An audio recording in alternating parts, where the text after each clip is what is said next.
Hi guys, आप लोग कैसे हैं। मैं मोहम्मद मिकाइल अंसारी और आप लोगों का मेरे इस यूट्यूब चैनल स्टडी मित्र मिकाइल में वेलकम है। दोस्तों, जैसा कि हम लोगों ने शुरू किया है how to translate into English, जो कि ट्रांसलेशन की बहुत ही अच्छी बुक है और जो हमें हिंदी से इंग्लिश में ट्रांसलेट करने सिखाती है। और दोस्तों, यह बुक आर.पी. सिन्हा के द्वारा लिखी गई है। अब भी जो हमारा चल रहा है वो चैप्टर नंबर 33। और दोस्तों, इस चैप्टर का ही टॉपिक है एम्फेटिक स्टेटमेंट, यानी जोरदार कथन। कहने का ये सेंस हुआ कि आप किसी भी जनरल या सिंपल बात को, अपने थॉट्स को, फीलिंग्स को जोरदार तरीके से कैसे एक्सप्रेस करेंगे या कैसे दिखाएंगे, किसी के सामने कैसे रखेंगे। सिंपल बातों को एक तो सिंपल तरीके से भी बोल सकते हैं, एक ज़ोरदार तरीके से कैसे बोलेंगे, यही इस चैप्टर का हमारा टॉपिक है। और इस को देखते हुए हम लोग दोस्तों स्ट्रक्चर नंबर 20 तक पहुंच गए हैं। और आज का जो हमारा टॉपिक है उसमें हम लोग यूज़ करेंगे ईच एंड एवरी।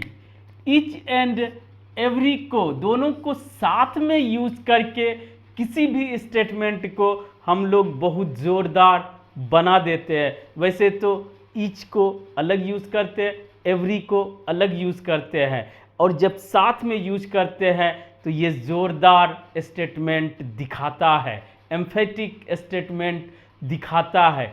ठीक है, तो आइए दोस्तों बिना देरी किए, वैसे अगर इस चैनल पे नए हैं दोस्तों और इस वीडियो को पहली बार देख रहे हैं तो इस वीडियो को लाइक के साथ साथ इस चैनल को भी सब्सक्राइब ज़रूर कर दे दोस्तों। इससे हमें मोटिवेशन मिलता है और ज़्यादा से ज़्यादा वीडियो भी आपको देने का मन करता है, और उसके लिए पहले से एडवांस में आपको शुक्रिया दोस्तों। तो आइए शुरू करते हैं कि आज इससे हम लोग क्या सीख सकते हैं। जैसा कि इस बुक का पैटर्न है कि हिंदी वाक्य देते हैं जो हम लोग डेली बोलचाल में बोलते हैं, यूज़ करते हैं, और उसी को फिर स्ट्रक्चर पे उसको ट्रांसलेट करके दिखाते हैं। और हम दोस्तों आपके साथ इस सब को एक्सप्लेन करते हैं, और साथ ही साथ इसमें जो भी एक्स्ट्रा कंसेप्ट्स या लॉजिक यूज़ होता है उसे भी एक्सप्लेन करते हैं, डिस्कस करके आपके लिए आसान बना देते हैं। उसके बाद सिर्फ और सिर्फ आपके लिए बचता है कि आप ज़्यादा से ज़्यादा प्रैक्टिस करें, चाहे तो इस बुक से प्रैक्टिस करें या मेंटल प्रैक्टिस करें। मेंटल प्रैक्टिस मीन्स कि आप सिचुएशन,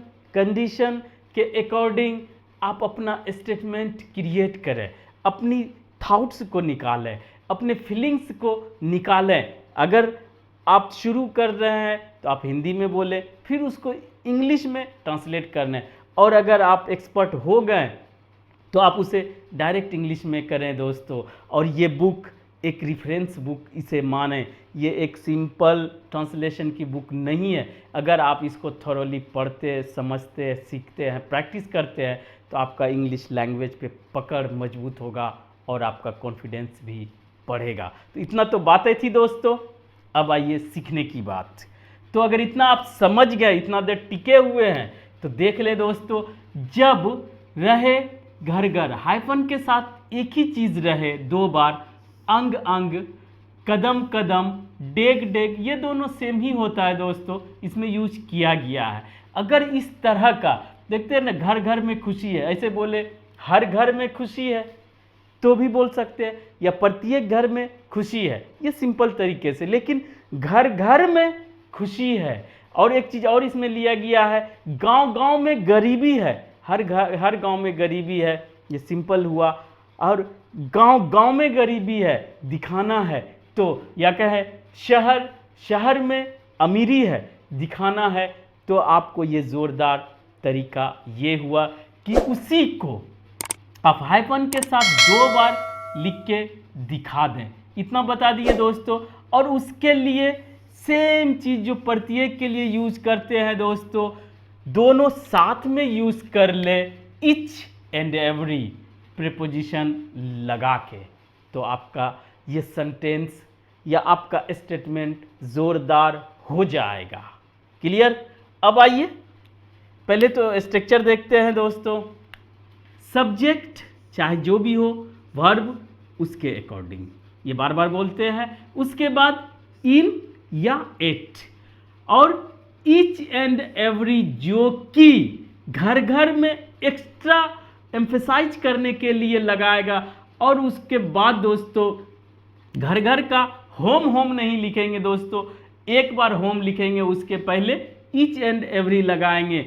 और साथ ही साथ ये दोस्तों समझ ले कि ईच चाहे एवरी के बाद भी सिंगुलर चाहे वर्ब हो चाहे नाउन हो आता है। तो यहाँ पर ईच एंड एवरी के बाद भी सिंगुलर नाउन ही आएगा। क्लियर? अगर क्लियर हो गया दोस्तों तो अब आप आसानी से बना सकते हैं। जैसे घर घर में खुशी है, अगर सिर्फ रहता खुशी है, इसको कैसे बनाते दोस्तों? कुछ नहीं बताता, तो आप याद कीजिए दोस्तों, देयर का यूज़ करते हैं। वहाँ खुशी है तो वो देयर इज़ हैप्पीनेस देयर, यहाँ खुशी है तो यहाँ के लिए हेयर, तो ठीक है वो अलग बात है। लेकिन सिर्फ पोजीशन बताना रहता है तो हम लोग देयर को एज ए इंट्रोडक्टरी सब्जेक्ट के रूप में यूज़ कर लेते हैं। ये देयर की बात है। तो अगर उसको बनाना है तो कैसे? घर घर में खुशी है, देयर इज हैप्पीनेस, और ये जो वर्ब आता है दोस्तों यहाँ पे इस सब्जेक्ट देयर के अकॉर्डिंग नहीं आता है। देयर के कंडीशन में जो सब्जेक्ट बाद में आता है वो उसके अकॉर्डिंग होता है। ये याद रख लें कि देयर इज भी लेता है, आर भी लेता है, पास्ट में वाज भी लेता है, वर भी लेता है, इसी तरह वर्ब के साथ V1 भी लेगा, V5 भी लेगा। ये आप क्लियर लॉजिक या कंसेप्ट समझ लें। उसके बाद कहाँ है?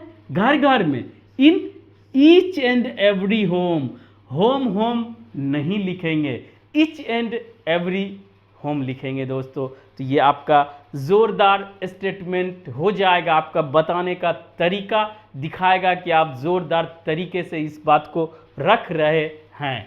ठीक है दोस्तों, अब बना लेंगे अंग अंग में दर्द है, there is pain in each and every limb. Limb means आप देखेंगे डिक्शनरी में तो अंग ही इसका हिंदी मीनिंग होता है दोस्तों, या each and every part of body, ये भी आप दे सकते हैं, या जो भी जिससे सेंस आ जाए। लिम्ब का मतलब ही अंग होता है। ठीक है दोस्तों, वह कदम कदम पर हाँफता है, ये वह हाँफता है या हर कदम पे हाँफता है, सिंपल बोल सकते थे, लेकिन एम्फेसाइज करने के लिए आप बोल रहे हैं वह कदम कदम पर हाँफता है।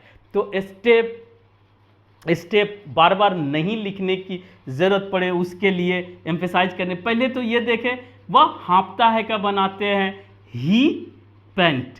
पेंट मीन्स हाँफना भी होता है, एस लगा दिए, V5 बना दिए, ये वर्ब है तो ही पेंट्स। आप इसको चाहें तो चेक कर सकते हैं। He paints at each and every step, इसको एम्फेसाइज करने के लिए ईच एंड एवरी करेंगे।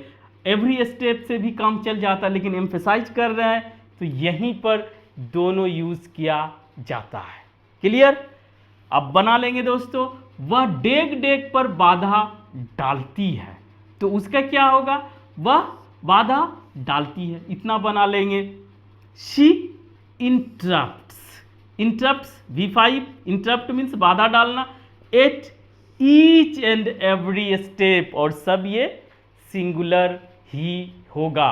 अब इससे एक चीज और देखे होंगे दोस्तों कि ये किसी भी टेंस में या किसी भी टाइम में, पास्ट प्रेजेंट फ्यूचर में, सिचुएशन एंड कंडीशन के अकॉर्डिंग जा सकता है। ऐसे नहीं कि जहां सेंस ना निकल रहा हो वहां भी कोशिश करें। तो आप देख लें कि सिचुएशन एंड कंडीशन में ये जा सकता है, पहली बात। दूसरी बात कि एम्फेसाइज करने के लिए एक इन या एट के बाद, ईच एंड एवरी के बाद आप सिंगुलर नाउन का यूज़ करेंगे।